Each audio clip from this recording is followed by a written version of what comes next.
Bueno, buenas noches en mi caso. Un saludo para todos a la hora que sea que vean este video.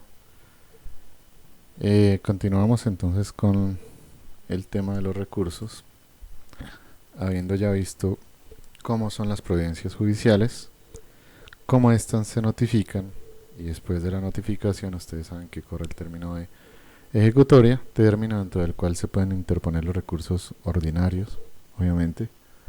Los extraordinarios pues tienen su propia cuestión. Pero entonces pues vamos a empezar con este tema de los recursos. Eh, Listo, pues digamos que lo primero que hemos de anotar es que pues los recursos obviamente están para corregir errores judiciales. Digamos, los jueces son falibles, como le hemos dicho constantemente. Todos pues somos falibles, pero los jueces también.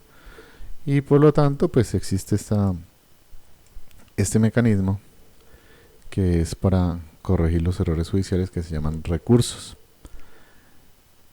Una persona, ¿por qué solicita un recurso? ¿Cuál es la razón por la cual se puede solicitar un recurso? Uno siempre tiene dos propósitos. No hay propósitos diferentes. O busca que se revoque la providencia, o busca que se modifique.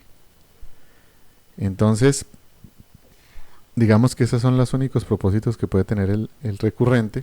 Y claro, el juez tiene tres posibilidades.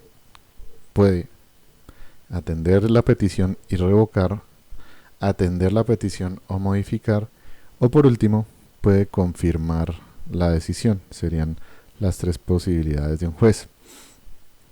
Ahora, los recursos siempre son un acto procesal de parte. O sea, en esto sí se sigue claramente la regla técnica dispositiva y además, digamos, de manera absoluta, porque no hay recursos oficiosos, por lo menos en lo que tiene que ver con el procesal civil. En la oral, pues sigue existiendo lo que se llama alguna vez recurso de hecho, de consulta, pues cuando las pretensiones en contra del son denegadas absolutamente al trabajador, por ejemplo, pues en ese caso va una especie de apelación que opera de oficio. Pero ese no es el caso ya en el procedimiento civil. En el procedimiento civil ya no hay ninguna. Antes había el grado jurisdiccional de consulta que operaba de oficio en algunos casos, pero eso simplemente ya no existe, así que actualmente los recursos son exclusivamente un acto de parte.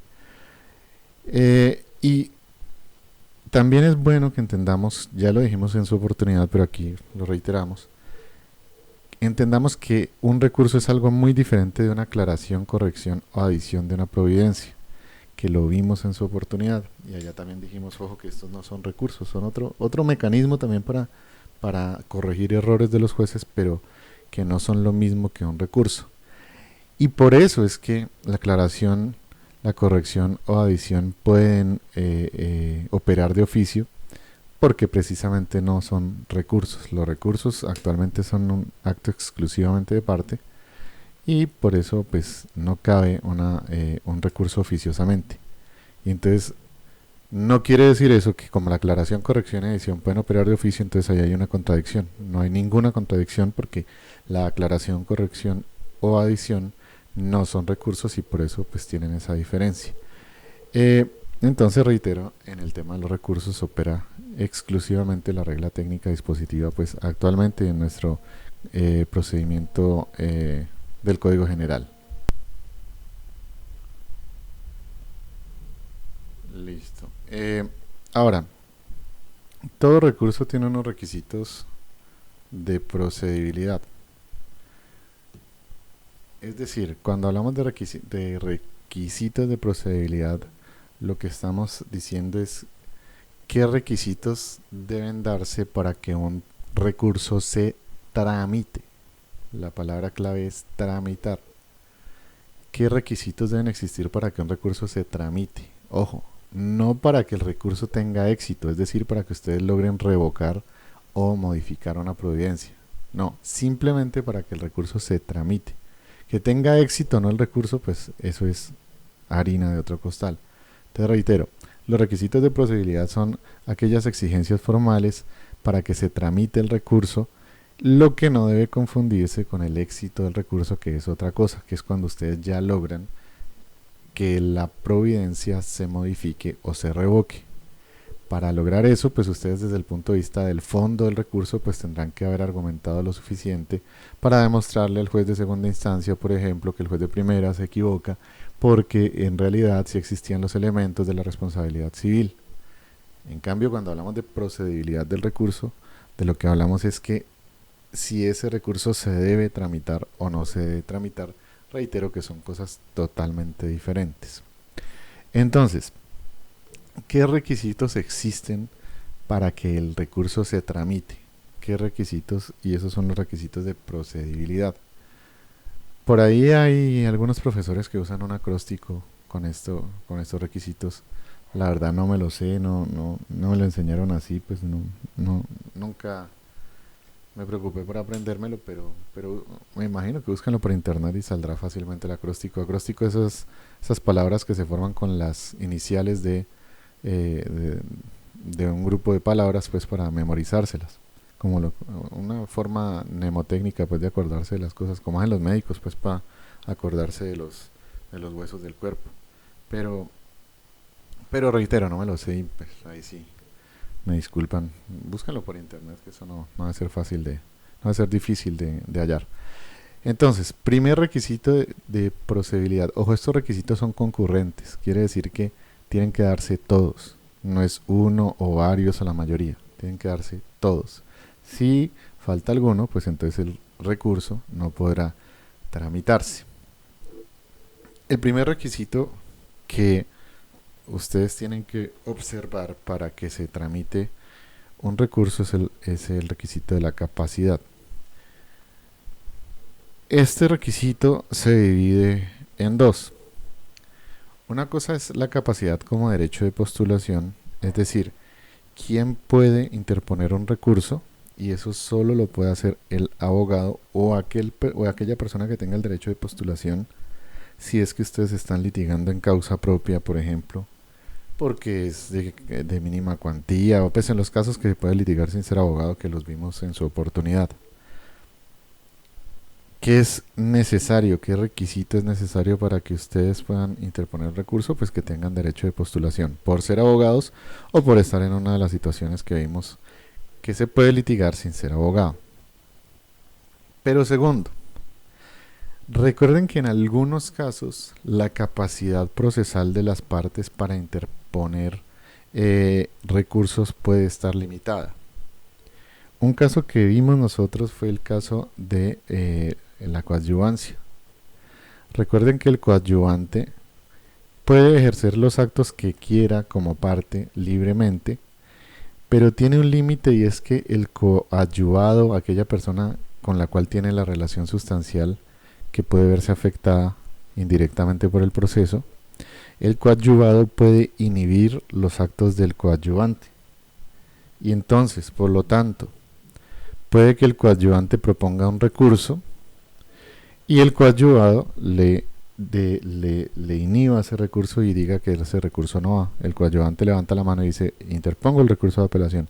Y el coadyuvado dice: pues ese recurso de apelación no va. Entonces, en ese sentido,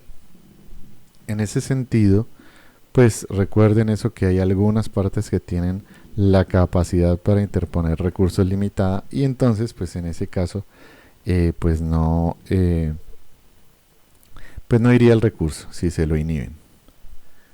Ahora, lo segundo que debe haber es un interés. En todo recurso debe haber un interés. ¿Qué quiere decir esto? Que usted, para interponer un recurso, siempre debe haber sufrido un perjuicio por la providencia. Es decir, la providencia que emitió el juez tiene que haberle causado algún perjuicio, sea material, sea moral, no importa, pero debe ser un perjuicio concreto y actual. ¿Qué quiere decir esto? Que básicamente, si usted no sufre ningún perjuicio por la providencia, usted no la puede recurrir, Porque lo que quiere la ley es que usted vaya a un recurso cuando en verdad sea necesario. Es decir, no podemos ir a un recurso por deporte, pues por conocer el juzgado de segunda instancia. A pesar de que nos dieron toda la razón, pedimos 10 pretensiones y nos dieron todas, de todos modos, y además plenamente todas. Entonces ustedes no pueden simplemente por deporte decir que de todos modos apelan pues para ir a segunda instancia. Si no tienen interés, pues simplemente no podrán recurrir. Tercero, deben interponerse los recursos en oportunidad. ¿Y cuál es la oportunidad para interponer los recursos? Digamos que eso depende mucho de la clase de providencia, de la clase de recurso de la que estemos hablando. Sin embargo, digamos que pues un primer requisito para que usted pueda proponer un recurso, un requisito básico, sería que por lo menos, al menos, la providencia exista. Algunos dirían que desde que esté notificada, pero la verdad sea dicha, desde que la misma providencia exista, usted ya puede recurrirla. Mejor dicho, si en el juzgado produjeron, miren por ejemplo el caso ahorita del COVID, pues del coronavirus. Y entonces salió una providencia preciso antes de que cerraran los juzgados. No había sido notificada, pero pues ustedes tuvieron acceso al expediente porque ya estaba en secretaría y lo miraron y sacaron la providencia. Y cerraron juzgados, pues ya no están corriendo términos ni están haciendo nada. Y ustedes pues mientras dura esta crisis pues hicieron un recurso bien coqueto, bien bonito. Y ahora en el juzgado, mañana, digan ustedes que mañana viernes lo abrieran. Y ustedes van y meten el recurso. El secretario no pudiera decirles que no le recibe el recurso porque la providencia no está notificada. Eso no importa. Desde que la providencia exista, usted ya puede proponer el recurso. ¿Qué es lo que no puede suceder? Lógicamente, ¿qué es lo que no puede suceder? Que ustedes interpongan un recurso sin que la providencia exista. Eso sí carece de toda lógica. Porque si la providencia no existe, ¿cómo diablos ustedes saben si el juez se equivocó o no se equivocó en sus razonamientos? Es decir, un litigante no pudiera decir, señor juez, hoy le aviso que todo lo que usted diga de aquí en más, le voy a interponer el recurso de apelación. Ya queda interpuesto mi recurso de apelación a todo lo que usted diga, porque como usted es tan bruto, pues de una vez interpongo el recurso de apelación en contra de todos los autos y sentencias que sean apelables en este proceso. Eso pues no tendría ningún sentido porque ¿cómo sabe usted, reitero, si el juez se equivoca o no se equivoca por más mal concepto que usted tenga del juez?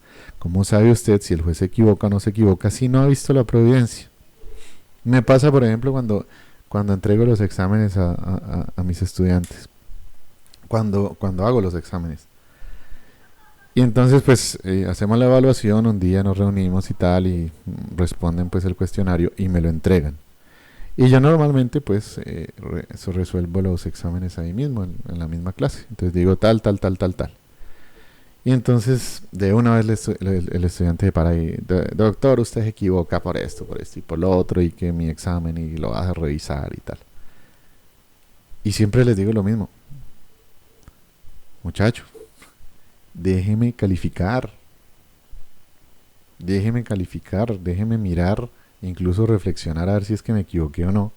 Solo cuando ya exista la nota es que usted ya puede decirme que yo me equivoqué. Antes de eso no existe siquiera. Entonces, ¿cómo puede decir que ya yo me equivoqué?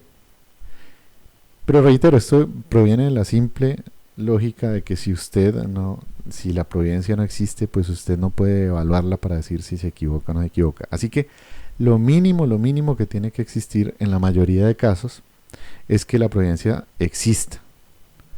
La ley, pues si los autores dicen que esté notificada, porque claro, se supone que usted no la conoce hasta que esté notificada, pero en realidad la purítica verdad es que la providencia al menos debe existir. En algunos recursos no basta esto porque los recursos extraordinarios, por ejemplo, como el recurso de revisión, necesitan que la providencia esté ejecutoriada. Entonces en ese caso pues sería diferente. Pero digamos que el mínimo mínimo, o sea, el mínimo lógico, no por ley, no por casos especiales, el mínimo lógico es que la providencia exista. Si no existe, usted no puede evaluar su acierto o desacierto. Eh, Listo. Y hasta cuándo pueden ustedes, o sea, desde que la providencia exista, ¿hasta cuándo ustedes pueden proponer el recurso? Pues si estamos hablando de recursos ordinarios, pues obviamente que usted debe proponerlos hasta antes de que quede ejecutoria, hasta antes de que corra el término de ejecutoria, si son recursos ordinarios. Si en cambio, si son recursos extraordinarios, pues ustedes saben que esos precisamente son extraordinarios porque atacan la ejecutoria o la cosa juzgada formal, como le llama López Blanco. En el caso de los recursos extraordinarios, pues va mucho más allá del periodo de ejecutoria. Ya vamos a ver en cada caso cómo funciona. Pero va mucho más allá del periodo de ejecutoria, precisamente, reitero, porque son recursos extraordinarios y eso es lo que los hace extraordinarios, que son capaces de atacar la ejecutoria o cosa juzgada formal. Ahora, o sea, los recursos, sobre todo los ordinarios, ustedes lo acabamos de decir, se tienen que proponer dentro del término de ejecutoria. Pero a uno le pudiera surgir una duda. Por ejemplo, respecto de un auto en contra del cual, por ejemplo, un auto que deniega el decreto de algunas pruebas solicitadas, un auto que es clásicamente apelable, pudiera surgir una duda. Contra ese auto usted puede interponer el recurso de reposición, pero también el recurso de apelación. Y entonces usted pudiera decir, no, pues primero propongo el recurso de reposición a ver qué me dice el juez, y si el juez sostiene su providencia, confirma su providencia, ahora sí le interpongo el recurso de apelación en la segunda ejecutoria. Cuando ustedes hagan eso, pues simplemente el recurso de apelación será un recurso extemporáneo. ¿Qué quiero decir? Ustedes no pueden hacer esto. Sale la providencia judicial, pues un auto apelable, el cual se notifica y al cual le corre el término de ejecutoria. Dentro del término de ejecutoria ustedes tienen que interponer los recursos ordinarios. Lo que ustedes no pudieran decir es, bueno, entonces yo interpongo el recurso de reposición aquí y veo a ver cómo me va, y entonces esto se tramitará, saldrá un auto que resuelva este recurso de reposición, el cual será notificado, y entonces una vez notificado y corra esta segunda ejecutoria, entonces ahora le interpongo el recurso de apelación. Si ustedes hacen eso, este recurso de apelación va a considerarse como un recurso extemporáneo, porque todos los recursos ordinarios tienen que ir dentro de este término de ejecutoria. Si ustedes no lo interponen allí, el recurso quedó extemporáneo. Entonces, si ustedes quieren evitar que les digan que la apelación fue extemporánea, ¿qué es lo que tienen que hacer? ¿Qué es lo correcto? Ustedes dentro de este término de ejecutoria tienen que, una cosa que les va a sonar familiar, tienen que interponer el recurso de reposición y en subsidio el recurso de apelación. Mejor dicho, ¿para qué está el mecanismo de presentar los recursos como principales y subsidiarios? Para que no les digan que esta apelación que presentaron en esta segunda ejecutoria fue una apelación extemporánea. Para evitar eso, ustedes interponen ambos recursos dentro de esta ejecutoria de este auto, pero obviamente pues uno se tramitará como principal y si no es exitoso pues entonces después se tramita el siguiente, que es el de apelación, porque el de reposición siempre es principal. El de apelación puede ser principal o subsidiario. Ustedes pueden incluso presentar directamente apelación sin tener que presentar el de reposición. Pero el caso es que reitero que este mecanismo de principal y subsidiario es para evitar que este segundo recurso, que si les da por presentarlo por acá, pues ese recurso les dirían que es un recurso extemporáneo o que se presenta de manera inoportuna y por lo tanto no se los van a tramitar. Les reitero, para eso sirve ese mecanismo de los recursos como principales y subsidiarios. Listo. Eso en cuanto a la oportunidad. El recurso además debe ser procedente. Y para, o sea, lo que en el bajo mundo conocen como le cabe. A ese auto le cabe apelación, le cabe reposición. Eso es lo que se quiere decir con la procedencia. Cuando un recurso procede en contra de una providencia judicial. Y para saber si qué recurso procede en contra de una providencia judicial, ustedes tienen que analizar 3 cuestiones diferentes. A través de 3 test, pues, o 3 evaluaciones, ustedes saben si un recurso le cabe o no a la providencia. Lo primero que ustedes tienen que analizar es el tipo de providencia. ¿Qué quiere decir eso? Que una cosa es un recurso, es un auto, y otra cosa es una sentencia. Y hay unos recursos que proceden en contra de autos y hay unos recursos que proceden en contra de sentencias. Mejor dicho, si ustedes tienen un auto, de una vez descarten la casación, descarten la revisión, descarten la anulación. ¿Por qué? Porque son recursos que no proceden en contra de autos. Entonces, de una vez descartan eso. Y si ustedes tienen una sentencia, ustedes también pueden descartar, por ejemplo, ya les decía yo, el recurso de reposición. Porque ya, si recuerdan ustedes, cuando vimos el tema de las providencias judiciales y vimos el tema de la cosa juzgada en el video número 2 de providencias judiciales, vieron ustedes que las sentencias no pueden ser revocadas ni por el mismo juez que la emite. Por lo tanto, jamás, nunca, ya les decía yo en esa oportunidad, se lo repito ahorita, si ustedes quieren hacer un osazo magno, que cada que los funcionarios del juzgado se quieran reír pongan su video, digan que interponen un recurso de reposición en contra de una sentencia. La sentencia no le cabe jamás el recurso de reposición porque el funcionario ni él mismo puede revocar la sentencia que él emite. Ese es un efecto de la cosa juzgada, como lo vimos en su oportunidad. Por eso reitero, nunca interpongan un recurso de reposición en contra de una sentencia. Entonces, miren ustedes que si ustedes están en un auto, ustedes están en una sentencia, pues eso ya les va determinando qué tipo de recurso procede. Pero eso no es suficiente para determinar la procedencia. También la instancia en la que estén determina la procedencia de ciertos recursos. Por ejemplo, si ustedes ya están en segunda instancia, ustedes descartan la apelación.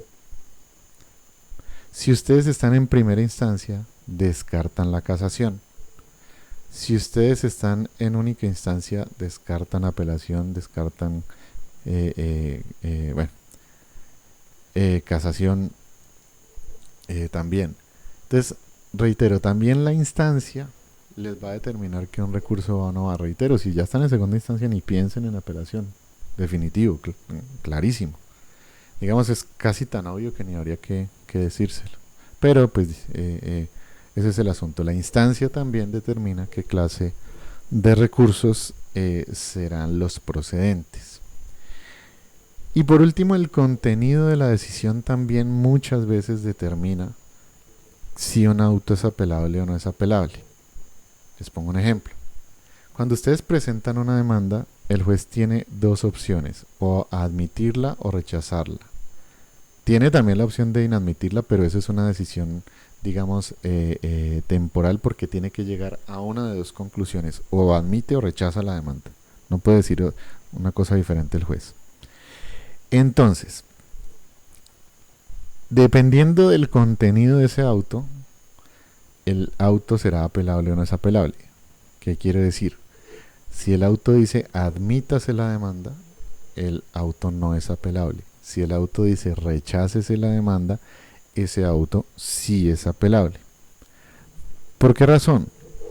Porque el auto que admite la demanda, pues está abriendo las puertas de la jurisdicción, así que no hay una afectación, digamos, demasiado severa en contra de las partes. En cambio, el auto que rechaza la demanda le está cerrando a usted las puertas de la jurisdicción, está atentando contra un derecho fundamental llamado acceso a la justicia o tutela judicial efectiva, que aparece en la Convención Americana de Derechos Humanos, que aparece pues en nuestra Constitución.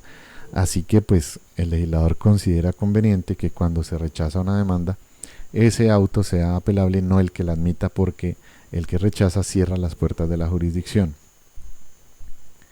Lo mismo pasa, por ejemplo, con las pruebas. Cuando ustedes les decretan pruebas, ese auto solo es susceptible de reposición, no de apelación. En cambio, el auto que rechaza en la práctica de pruebas, ese sí es susceptible de apelación.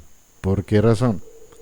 Otra vez, por razones constitucionales y de derechos fundamentales, como todo en el derecho procesal. Por eso es de orden público, por eso es tan importante, y por eso pues esta pasión pues que tengo por este tema.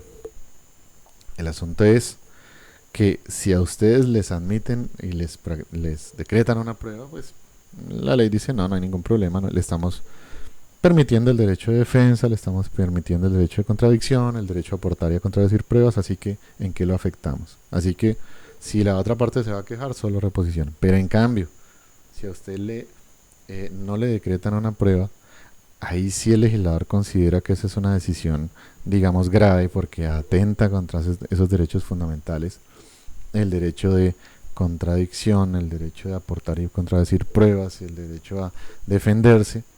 Y por eso el legislador dice, ahí sí es conveniente que haya la apelación. Pero miren que es el mismo auto sobre pruebas. ¿Qué es lo que determina que sea apelable o no? Eso es determinado por lo que diga el juez, ya el contenido de la providencia como tal. Lo que dijo el juez: si el juez decreta pruebas, no hay apelación; si el juez no las decreta, sí la habrá. Listo. Entonces, al respecto de esto, hay el artículo 318. Este artículo, digamos que ha causado una controversia tremenda acerca de esto de la procedencia. Porque dice el artículo 318 una cosa como esta. Mire lo que dice: cuando el recurrente impugne una providencia judicial mediante un recurso improcedente, el juez deberá tramitar la impugnación por las reglas del recurso que resulte procedente, siempre que haya sido interpuesto oportunamente. Este artículo 318, por ejemplo, López Blanco defiende que este artículo no tiene el alcance tan general que termina teniendo según esta redacción. Este artículo 318 fue pensado para una situación específica, y es la siguiente. Cuando veamos, creo que lo vemos hoy mismo, creo que en este mismo video, disculpen, cuando veamos el recurso de reposición y el recurso de súplica, vamos a ver que cuando estemos ante jueces colegiados, tribunales o corte, allá con el Código de Procedimiento Civil y con el Código General también se pueden proponer en contra de autos dos recursos diferentes. Uno que es el de reposición, para que el mismo magistrado piense lo que dijo, a ver si lo revoca o lo modifica. Y otro es el recurso de súplica, que es cuando el magistrado sustanciador dice una cosa y uno en súplica acude a los otros dos magistrados, si estamos en un tribunal, o a los demás magistrados de la Sala Civil de la Corte Suprema, para que ellos revisen lo que hizo el magistrado sustanciador. Y pasaba en el Código de Procedimiento Civil que si usted se equivocaba proponiendo la súplica siendo que era la reposición, o proponiendo la reposición siendo que era la súplica, entonces los jueces les decían: el recurso es improcedente y por lo tanto no se los tramito. Entonces,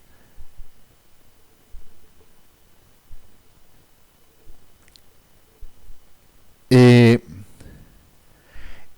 este inciso del 318, según los redactores, pues que ellos a veces pues creen que son el espíritu de la ley, ahorita hablamos un poquito de eso, dicen que ellos tuvieron la intención de que este inciso fuera solo para ese evento, cuando en jueces plurales se equivocaban siendo súplica, iban a reposición o en reposición siendo súplica, y para que el juez corrigiera de oficio y dijera, oiga, litigante, en este caso no es reposición, es súplica y por lo tanto se lo voy a tramitar por súplica o al revés. Los redactores del código, pensando en esa situación exclusiva, redactaron este artículo, este inciso que les estoy refiriendo aquí. Sin embargo, noten ustedes cómo quedó redactado. Que además lo curioso es en dónde está. Está dentro del recurso de reposición. Este artículo 318 está regulando el recurso de reposición. Entonces también es bien curioso en dónde es que está redactado eso. Pero el asunto es que miren ustedes cómo eh, eh, este inciso está redactado de una manera que parece sugerir que esto no es para esa situación concreta, sino que es para toda situación. Cuando ustedes interpongan un recurso mal, el juez les corrige y les dice el recurso procedente es este. Y si ustedes leen este inciso, la verdad es que esa es la interpretación que se puede sacar de ese inciso, no otra. Que los que el espíritu del legislador fue otro, que es que nosotros los redactores del Código General, el Instituto Colombiano de Derecho Procesal, teníamos otra intención en mente. Lo mismo pasó con el tema del monitorio, que es que teníamos otra intención en mente. Nosotros no tenemos la intención de decir que el monitorio tenía audiencia de conciliación previa, a pesar de que nosotros lo clasificamos como declarativo y los declarativos requieren conciliación. Entonces dicen ellos, nuestra intención es esta. Pero ojo con eso de la intención del legislador, porque yo creo que ahí se están equivocando un poco estos señores. O sea, ojo, el criterio de interpretación por el espíritu del legislador no quiere decir que es que uno tenga que sentar en el diván del psicólogo al redactor del código, es decir, a los miembros del instituto, y sacarles de la cabecita qué fue lo que quisieron decir. Porque en realidad el criterio de interpretación en el espíritu del legislador es una cuestión más abstracta. Si fuera así, por ejemplo, nosotros no pudiéramos acudir a ese criterio de interpretación en el Código Civil, porque resulta que don Andrés Bello está muerto. Pues salvo que a través de la tabla Ouija pues acudamos a don Andrés Bello, pues simplemente no pudiéramos desarrollar esta cuestión. Cuando se habla de la interpretación según el espíritu del legislador, se está hablando no de un legislador vivo, específico, sino que básicamente la pregunta que se hace es ¿qué diría un legislador racional ante esta circunstancia en el tiempo presente? Ese es más bien el espíritu, la interpretación con base en el espíritu del legislador, o sea, un contrafáctico, como por ejemplo Michael S. Moore en su libro de causalidad recuerda sobre este tema. Un ejemplo de contrafácticos es eso, pensar qué habría dicho un legislador racional en este tema, porque precisamente no dijo nada. Entonces, ojo que pues a veces uno escucha pues de los miembros del instituto que es que nosotros no tuvimos la intención de decir eso o lo otro, y pues a la final eso no importa, pues lo importante fue lo que quedó y después pues los demás criterios de interpretación. Claro, también está el criterio pues de las actas del Congreso y todas las vainas, pero pues el Congreso es el legislador, no por ejemplo el instituto. Pues claro, ellos redactaron el código evidentemente, pero pues digamos está ese criterio de interpretación que técnicamente es como les narraba. Entonces miren ustedes que incluso López Blanco, que es bastante crítico con el código, también se duele de que las personas estén interpretando este inciso, como les digo, o sea, para todo recurso. López Blanco explica que, ojo, que la intención de eso era para esa situación específica de la reposición y la súplica ante jueces plurales, pero pues la verdad, sorry, pues como les quedó redactado, eso quedó básicamente como una cuestión general. Y yo creo que hasta lamentablemente. Ahora, entonces el estudiante pudiera decir, ah, pues entonces ¿para qué estudiamos recursos si a la final uno propone cualquier pendejada y el juez tiene que corregirle? Uno pone casación si quiere encontrar un auto, que el juez le dirá a uno, oiga, no sea burrito y el recurso pertinente es este. Pero ojo, necesitamos saber qué recurso es el pertinente en cada caso porque pues usted puede ser la contraparte, ¿no? Y entonces si un abogado propone un recurso mal interpuesto, pues usted como contraparte puede quejarse de eso y hacerlo corregir. O usted puede ser el juez y pues a usted el que le va a tocar decidir. O usted puede ser un funcionario judicial y pues también va a tener que colaborar. Entonces, igual este conocimiento es necesario al fin de cuentas. Listo, entonces con el tema de la procedencia. Ahora, los recursos deben estar sustentados o motivados. Hay algunos autores que le llaman sustentación, otros que le llaman motivación. Yo la verdad encuentro las dos palabras sinónimas, aunque sí es cierto que normalmente cuando se habla de motivación se habla de motivación de las providencias judiciales. Los recursos se sustentan, pues, pero la verdad yo no, en este par de términos no los veo sinónimos, pues, pero les hago la advertencia por si algún preparatorio, alguna vaina, algún profesor pues se queje de esa falta de propiedad en el lenguaje. Entonces, ¿qué significa que usted deba sustentar un recurso? Todos los recursos deben ser sustentados. Es decir, en el momento de interponerlo algunas veces, o hay algunos recursos que hay que sustentarlos posteriormente, o sea, primero se interponen y después se sustentan, como la casación, que primero usted interpone el recurso de casación y después, mucho después, usted debe presentar una demanda de casación. Allí usted va a sustentar el recurso. Pero en realidad todos los recursos deben ser sustentados. El de reposición se sustenta ahí mismo cuando se propone. La apelación en un momento posterior. Después vamos a ver cómo se sustenta cada uno de los recursos, pero el caso es que todos los recursos deben ser sustentados. Y ojo que la sustentación en algunas ocasiones, en algunos casos, limita el alcance del poder de decisión del juez. Sobre todo, en recursos extraordinarios como el de recurso de revisión, y si ustedes consideran el de casación, pues entonces el de casación como un recurso extraordinario, esos recursos, por ejemplo, que son u operan a través de causales, esos recursos operan con estrictamente a través de causales taxativas. Así que si usted no usa la causal adecuada o simplemente interpone el recurso sin usar una causal, pues simplemente el juez no puede ir más allá o interpretar su demanda de casación o interpretar su demanda de revisión e ir más allá. Simplemente, pues el juez pues no podrá ir más allá. Así que la sustentación que usted haga del recurso pues limita la capacidad decisoria del juez. Solo las causales taxativas, y si usted usa las causales taxativas, solo eso es lo que podrá decidir el juez, nada más.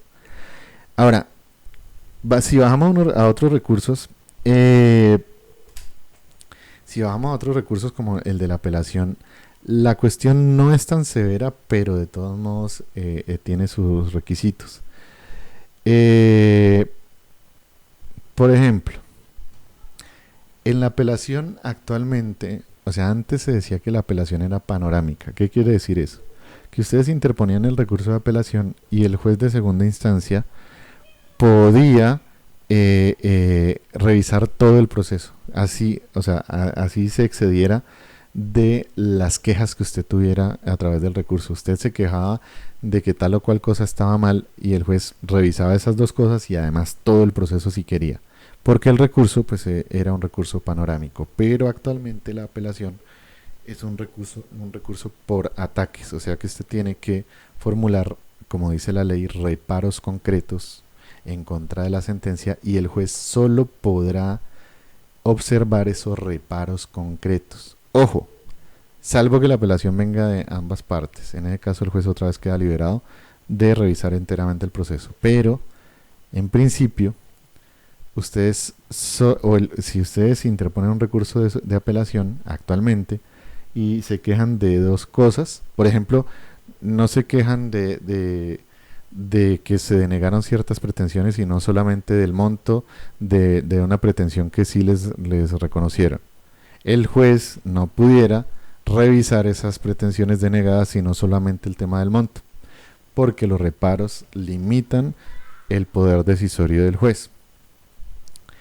En el recurso de reposición, por ejemplo, en cambio, sí no.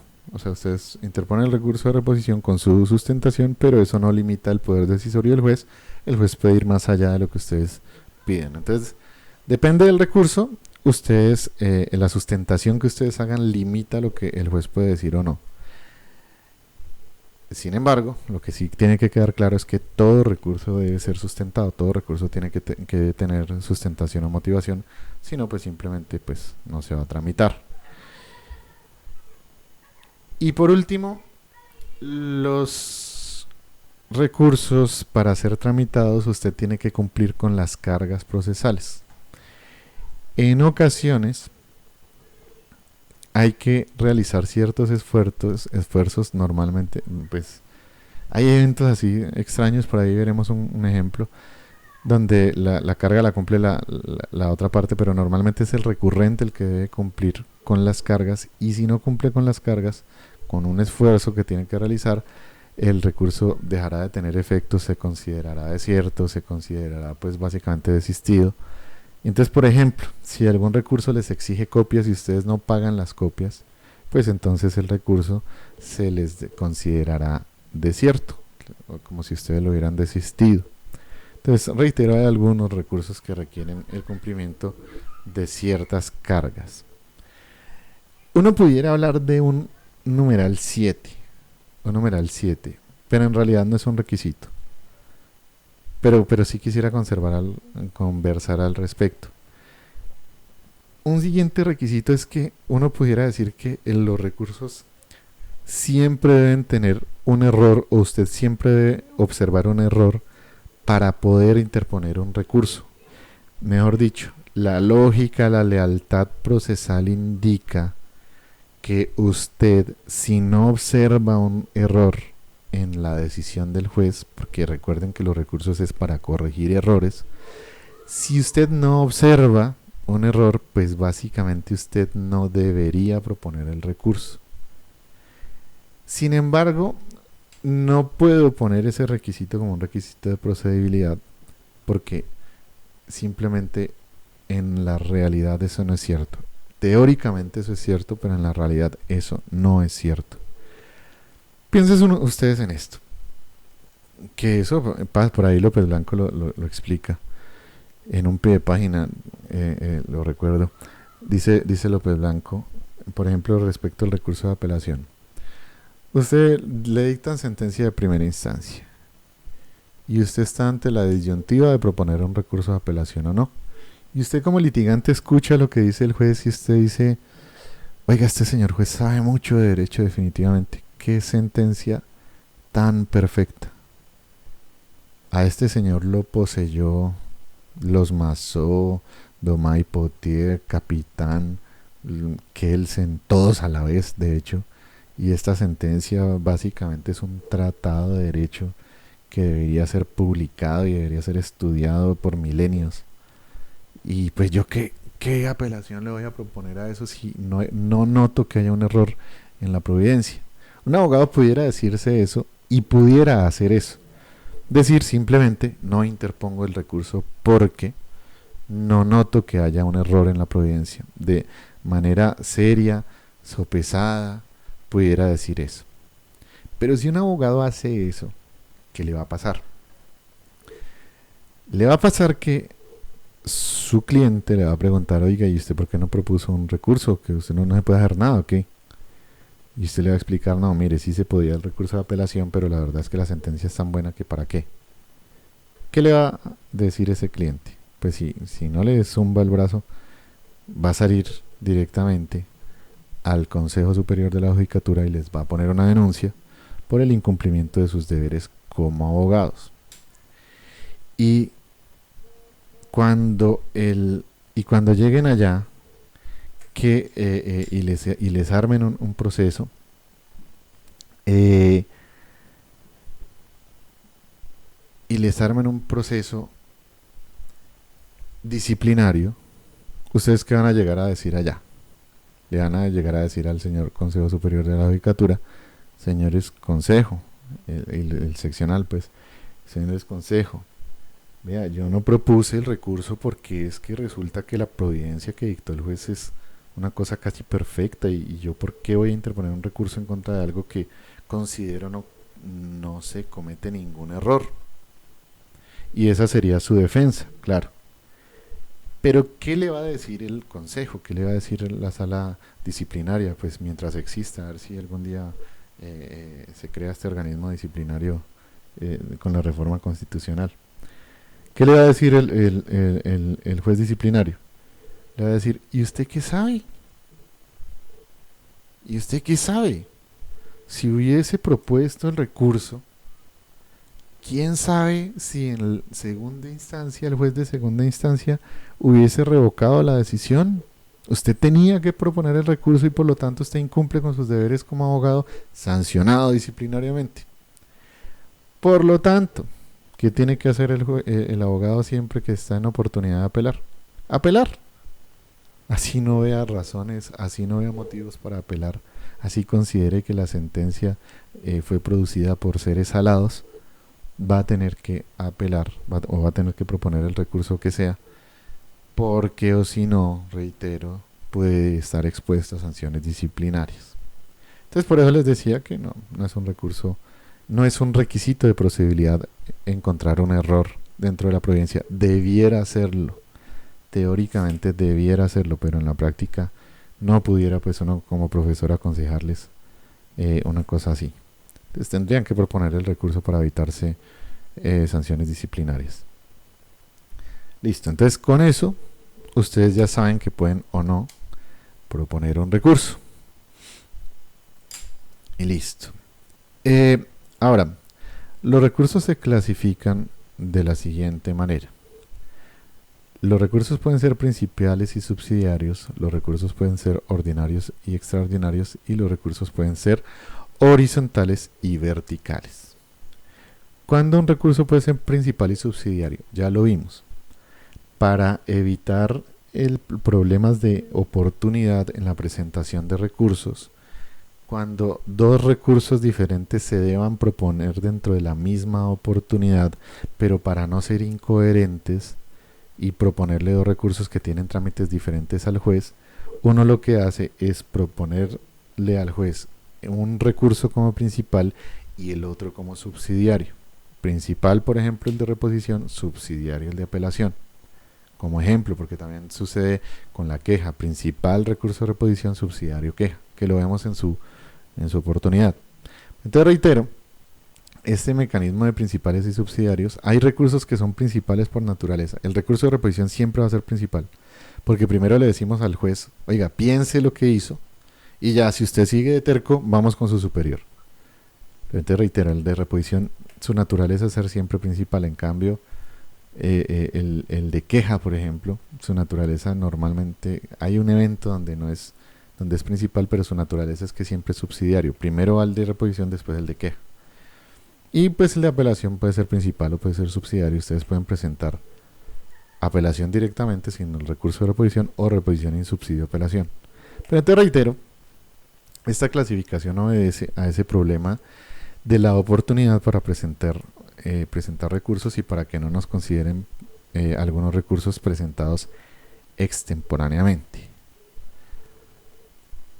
Ahora, los recursos pueden ser también ordinarios o extraordinarios. ¿Qué significa eso? Que son recursos, o sea, ¿cuáles son los ordinarios? Los ordinarios, ya lo vimos en su oportunidad cuando vimos la cosa juzgada material y formal, o ejecutoria y cosa juzgada. Dijimos que los recursos ordinarios son aquellos que se tienen que interponer dentro del término de ejecutoria, porque si la providencia ya está ejecutoriada, usted ya no puede interponer los recursos ordinarios. En cambio, los extraordinarios son aquellos, y por eso es que son extraordinarios, no por lo complicados, no por lo angelicales, no por lo difíciles, sino simplemente son extraordinarios porque son capaces de atacar la cosa juzgada. Es decir, cuando la providencia ya está ejecutoriada, ustedes pueden interponer estos recursos y atacar una providencia que ya tiene ejecutoria, que tiene cosa juzgada formal. Y por eso son extraordinarios. Y es por esta razón, reitero lo que dije en algún momento, lo reitero aquí, es por esta razón que a pesar de lo que diga el Código General del Proceso cuando define la casación en el artículo 333, a pesar de eso sigo considerando, y en esto pues ya me encuentro solo porque en esto yo seguía a López Blanco, que era el que decía eso, pero ya ni él lo dice por el cambio legislativo que hubo, que dice que la casación es extraordinaria. Yo sigo considerando que la casación es ordinaria porque se tiene que proponer dentro del término de ejecutoria. Reitero, lo que hace un recurso ordinario o extraordinario no es su complejidad, su formalidad, su suntuosidad, que lo haga la Corte Suprema de Justicia, nada de eso. Lo que hace que un recurso sea ordinario o extraordinario es si es capaz de atacar o no la cosa juzgada, formal o ejecutoria. Y además los recursos son horizontales y verticales, y esto sí es una cosa muy sencilla. Pues yo aquí pues no estoy usando la cámara, pero a mis estudiantes siempre les digo, venga, levanten la cabecita, que como la tienen hundida normalmente en medio de esos apuntes puerquitos que usan, que cada vez son más puerquitos y se mugran más y llevan a los juzgados y le dicen al juez, mire que mis apuntes dicen, entonces yo por eso le digo, señor juez, yo normalmente les sugiero que no tomen apuntes, pero entonces les decía que hay recursos horizontales y verticales y les digo a mis estudiantes, miren, y les hago la seña pues con el brazo, horizontales pues planos, verticales pues de abajo hacia arriba. ¿Cuándo un recurso es horizontal? Cuando se queda en la misma instancia. ¿Cuándo un recurso es vertical? Cuando cambia de instancia. Un clásico recurso horizontal es el recurso de reposición. Un clásico recurso horizontal es el recurso de súplica. Un clásico recurso vertical es el recurso de apelación. Un clásico recurso vertical es el recurso de casación. Reitero, los recursos verticales son aquellos que cambian de instancia, los horizontales los que se mantienen en la misma instancia. Listo. Ahora, todo recurso debe transitar unas etapas. Y las etapas pues básicamente son estas. Un recurso se interpone, un recurso se concede, un recurso se admite y después un recurso se resuelve. Entonces, un recurso se interpone, por ejemplo, y siempre se interpone ante el mismo juez, ante el juez que dictó la providencia. Solo hay un recurso, el recurso de reposición, que de hecho parece más bien una acción, parece más bien una demanda, precisamente por esto. Por ejemplo, ese recurso no se interpone ante el juez que emitió la providencia, sino que se interpone ante el juez competente, ante el juez que tiene que resolver el recurso. Pero de resto, todos los recursos, eso lo veremos en su oportunidad y vamos a preguntarnos si el recurso de revisión es un recurso, en realidad es un proceso, es una acción, es una demanda. A mí me parece que recurso no es. Pero pues está dentro del capítulo de recursos y tal. Pero el caso es que, salvo ese, todos los demás recursos se interponen ante el juez que dictó la providencia. Ese juez debe, segundo, decidir si concede o no el recurso. Y en ese sentido, ¿qué es lo que tiene que hacer ese juez? Revisar los requisitos de procedibilidad que acabamos de ver y decir si concede. Ojo, no está diciendo si se va a revocar o se va a modificar la providencia. Simplemente va a decir si el recurso se tramita o no se tramita. Cuando el juez decide si se revoca o se modifica la providencia, o se sostiene, pues, o se confirma, pues, cuando resuelve. Pero acá en la concesión lo único que estamos viendo es si se va a tramitar o no el recurso. Entonces el juez dice, concedo o no concedo el recurso. Después de eso, si se cambia de instancia, solo si se cambia de instancia en los recursos verticales, no en los horizontales, si se cambia de instancia, pues eso irá al juez superior y el juez superior dirá si admite o no el recurso. Y el admitir o no el recurso es una revisión exactamente sobre lo mismo que revisó el juez de primera instancia acá. Si se daban los requisitos de procedibilidad o no. Si decide o no tramitar ese recurso. Entonces el juez en la instancia superior admite o no el recurso, revisando también otra vez los requisitos de procedibilidad, no el fondo del recurso, no si va a revocar o va a modificar o va a sostener su providencia, va a confirmarla, no, solo si se va a tramitar o no el recurso. Y una vez se admite, ahora sí ese juez superior pasa a resolver. Ahí sí ya dice si revoca, si modifica o si confirma la providencia. Ahora, hay algunos recursos que permiten ver estas etapas claramente, diferenciadamente, y hay otros recursos que son tan automáticos, tan instantáneos, que no permiten distinguir estas etapas claramente. Les pongo un ejemplo. La casación es un recurso que permite claramente ver estas etapas absolutamente diferenciadas y claras. La casación es un recurso que procede en contra de sentencias dictadas por tribunales de distrito. Por lo tanto, ustedes interponen el recurso de casación, ya saben ustedes, ante el juez que dicta la providencia. ¿Y cuál es el juez que dictó la providencia? Pues un tribunal. Entonces ustedes interponen el recurso ante un tribunal de distrito. Interpuesto el recurso, ¿qué tiene que hacer el tribunal? El tribunal tiene que decidir si concede o no el recurso. Y entonces, ¿qué va a revisar el tribunal cuando vaya a tomar esta decisión? Pues revisa si existe, pues la sustentación no, porque esa se hará después en la demanda de casación ante la corte, pero revisa si es procedente, si hay interés, si hay capacidad, si se cumplen las cargas, bueno, todos los requisitos de procedibilidad, e incluso impondrá cargas como pagar copias y ciertas cosas. Entonces, el tribunal de distrito concede revisando los requisitos de procedibilidad. Eso después se va a la Corte Suprema de Justicia y la Corte Suprema de Justicia decide si admite o no admite el recurso. Y entonces, cuando le llega a la Corte, qué tiene que hacer la Corte? Revisar otra vez la misma revisión que hizo el tribunal, salvo el tema de cuantía.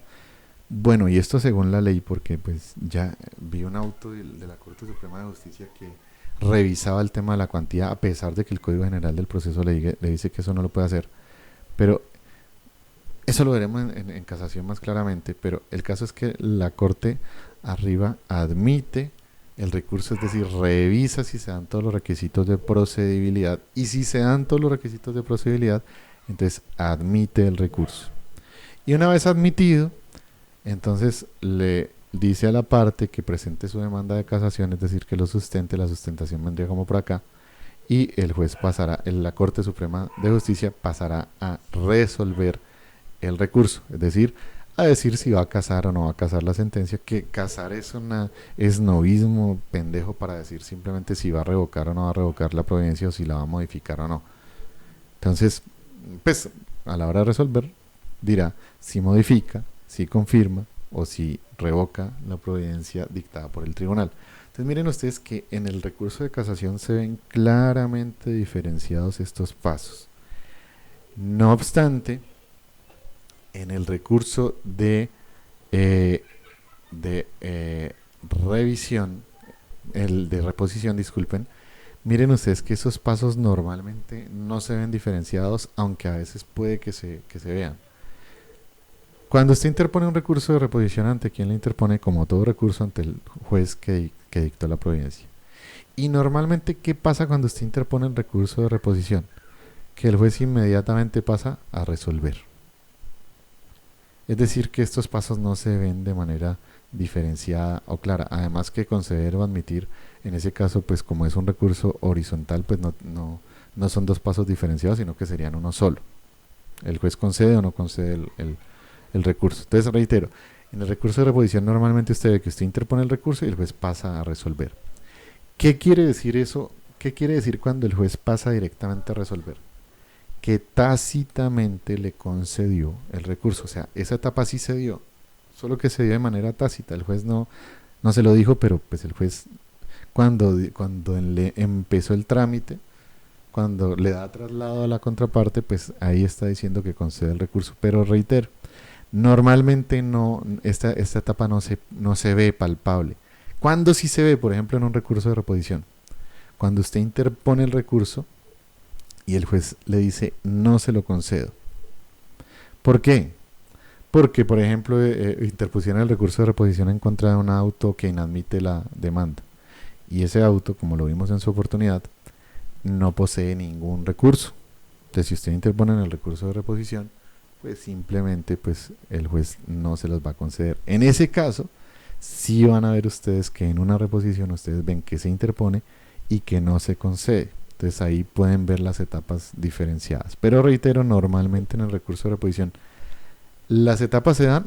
Sí, pero se dan tan instantáneamente que ustedes no se alcanzan a notar, pues. Entonces, pero se dan. Y listo, doctores. Este video lo dejamos allí porque pues quiero dejar, yo los videos los hago más por temas, no por duración. Y entonces quiero dejar allí el tema de las generalidades pues de todos los recursos. Y después de aquí vamos a ver recurso por recurso. Yo creo que le voy a hacer un video diferente a cada uno de ellos para que pues digamos sea más fácil de recuperar la información cuando ustedes quieran hacerlo pues, en el futuro pues. Entonces pues reitero, este video es el video de generalidades sobre todos los recursos y ya enseguida vamos a ver cada recurso en particular y entonces pues nos vemos en la próxima ocasión y que tengan un resto de día muy agradable.